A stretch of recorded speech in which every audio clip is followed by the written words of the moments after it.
ধরব মাছে মোদের দেশ, গর্ব স্মার্ট বাংলাদেশ।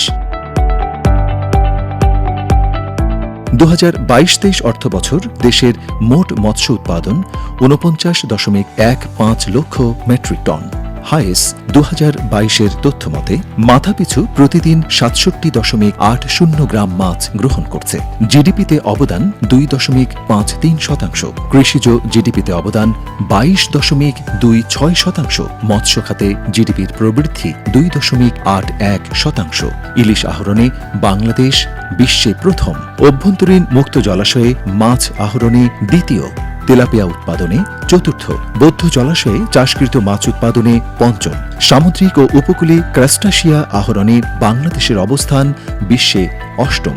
2023-24 অর্থবছরে 77,407.94 মেট্রিক টন মৎস্য ও মৎস্যজাত দ্রব্য রপ্তানি, যার মূল্য 4,496 কোটি টাকা। 2022-23 অর্থবছরে চিংড়ি উৎপাদন 2.71 লক্ষ মেট্রিক টন।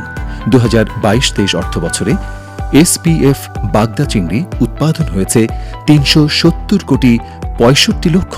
কুইক উইন ইনিশিয়েটিভের আওতায় 12টি বেসরকারি খামারে স্মার্ট ফিশ ফার্মিং চালু। স্মার্ট বাংলাদেশ বিনির্মাণে মৎস্য সেক্টরের কর্মপরিকল্পনা প্রণয়ন। আমাদের জিডিপিতে ইলিশের অবদান 1% বেশি এবং মোট উৎপাদিত মাছের প্রায় 12% ইলিশের অবদান। 2022-23 অর্থবছরে ইলিশ আহরণ হয় 5.71 লক্ষ মেট্রিক টন। একচ্ছত্র অর্থনৈতিক অঞ্চল ইইজেড 1,18,813 বর্গ কিলোমিটার। জাতীয় সামুদ্রিক মৎস্য আহরণ নীতিমালা 2022 প্রণয়ন। 3টি স্থানে 420 বর্গ কিলোমিটার এলাকাকে মেরিন প্রোটেক্টেড এরিয়া ঘোষণা করা হয়েছে।